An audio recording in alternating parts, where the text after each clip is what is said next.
Spain ने Argentina को हराकर फीफा का टाइटल अपने नाम कर लिया। मैच का वाहिद गोल स्पेन की जानिब से किया गया। मुकर्ररा वक्त तक दोनों टीमें कोई गोल ना कर पाईं, जिसके बाद आधे घंटे का मजीद वक्त दिया गया। इजाफी वक्त का पहला हाफ भी बेनतीजा रहा। दूसरे हाफ में स्पेनिश फुटबॉलर टूरेस गोल करने में कामयाब हो गए।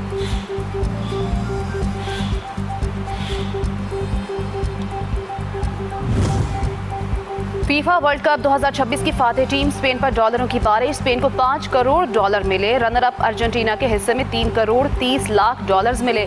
तीसरे नंबर पर आने वाली टीम इंग्लैंड को 2 करोड़ 90 लाख और चौथे नंबर की टीम फ्रांस को 2 करोड़ 70 लाख डॉलर्स मिले।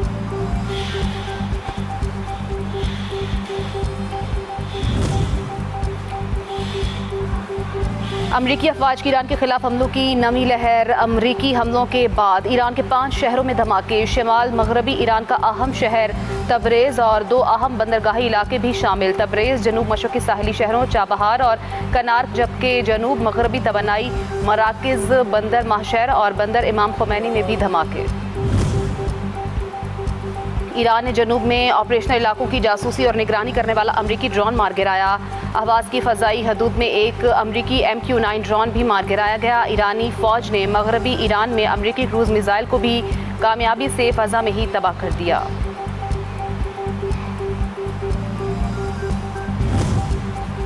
इराक में 18 जुलाई को होने वाले अमरीकी अड्डे पर ईरान के हमले में एक और अमरीकी फ़ौजी हलाक हो गया। सेंटकॉम ने तस्दीक कर दी। सेंटकॉम के मुताबिक अमरीकी फ़ौजी ईरान के ड्रोन हमले में मारा गया।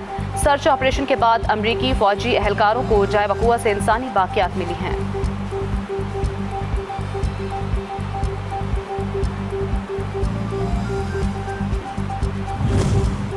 अमरीकी फ़ौजियों को मारने के जवाब में हमने आज ईरान पर शदीद हमला किया। सदर ट्रंप की मीडिया से गुफ्तगू। जो फ़ौजी मारे गए वो इस मकसद के लिए लड़ रहे थे कि ईरान एटमी हथियार हासिल ना कर सके। फ़ौजियों की हलाकतों पर हमें बहुत अफसोस है।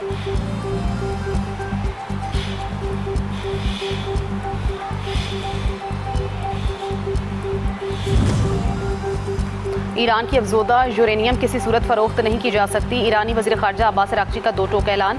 मज़ीद कहा, ईरान को ना धमकी दी जा सकती है ना लालच। जंग के बावजूद ईरान की पॉलिसियों और उसूलों में कोई तब्दीली नहीं आई। ईरान पहले से ज़्यादा मजबूत होकर उभरा है। दुनिया को एहसास हो गया कि अब्नाए हुर्मज़ ईरान की असल ताकत है।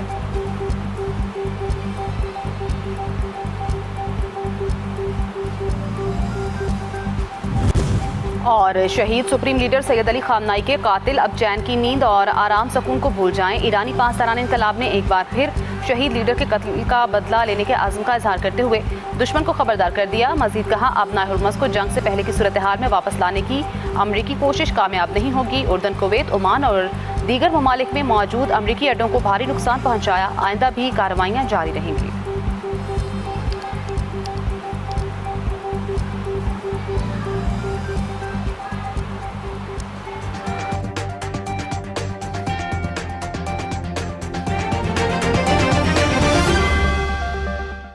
आज़ाद कश्मीर में पीपल्स पार्टी की हुकूमत बनाएंगे। पाकिस्तान पीपल्स पार्टी और कश्मीरी अवाम का रिश्ता 3 नस्लों पर मुहित है।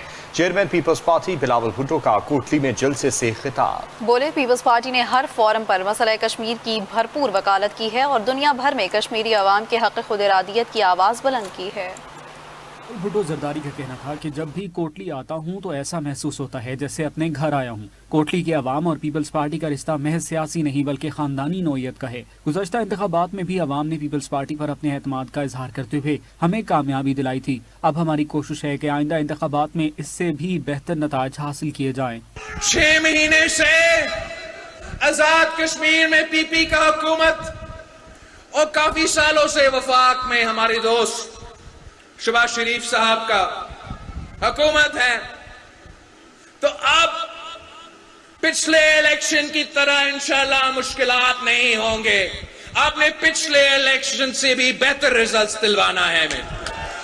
बिलावल भुट्टो ने कहा, पाकिस्तान पीपल्स पार्टी और कश्मीरी अवाम का रिश्ता 3 नस्लों पर मुहित है जो कुर्बानी, वफादारी और अवामी खिदमत की मजबूत बुनियादों पर कायम है। जब पार्टी टिकट्स का फैसला किया जा रहा था तो वाज़ेह हिदायत जारी की कि टिकट उन्हीं कारकुनों और रहनुमाओं को दिए जाएं जिन्होंने मुश्किल वक्त में भी पीपल्स पार्टी से वफादारी निभाई और अवाम की खिदमत को अपनी तरजीह बनाया। इस दफा जब आजाद कश्मीर का इलेक्शन के टिकट के फैसले हो रहे थे, चाहे वो मीरपुर के फैसले हो या पूंछ के फैसले हो, मैंने ये फैसला कर लिया, मैंने पार्टी को हिदायत दे दी कि आपने पार्टी के वफादार साथियों को टिकट देना है। चेयरमैन पीपल्स पार्टी ने कहा कि इंतखाबात में हर सियासी जमात को मुश्किलात का सामना करना पड़ता है, ताहम आज़ाद कश्मीर की तारीख का यह सबसे अहम इंतखाब है जिसमें आवाम को सोच समझ कर फैसला करना होगा। उनका मजीद कहना था कि पूरी दुनिया में मसला कश्मीर का मुकदमा भरपूर अंदाज में लड़ते रहे हैं और आइंदा भी कश्मीरियों की आवाज़ बुलंद करते रहेंगे।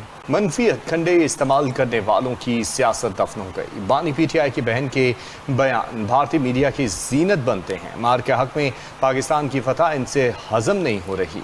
वफाकी वज़ीर इत्तलात अता तारड़ का तकरीब से खिताब, कहा नौरीन नियाजी और उनकी पार्टी अपनी सियासत की खातिर मुल्क को बदनाम कर रहे हैं। उनकी कोशिशें कभी कामयाब नहीं होंगी। कश्मीर कॉज के खिलाफ हर साजिश नाकाम बनाएंगे। मुस्लिम लीग नून खिदमत की सियासत पर यकीन रखती है। एक मोहतरमा नौरीन नियाजी साहिबा का बयान सामने आया है। आप ये अब शेम लोग कह रहे हैं तो आप अंदाजा करें कि लोगों के अंदर कितना गमो गुस्सा है नौरीन नियाजी के बयान को लेकर। अपने भाई की सियासत के पीछे जो कहते हैं कि फलां नहीं तो पाकिस्तान नहीं, अब वो मार्का हक पे सवाल उठाना शुरू हो गए हैं। अब वो ऐसे बयानात देते हैं जो भारतीय मीडिया की जीनत बनते हैं और इंडियन मीडिया उन बयानात को उठाता है। ये सारी सियासत, ये सारी वजारतें, ये हुकूमतें, ये ऑपोजिशन, ये ओहदे, ये पाकिस्तान है तो ये सब कुछ कायम है। अगर पाकिस्तान नहीं तो कुछ नहीं।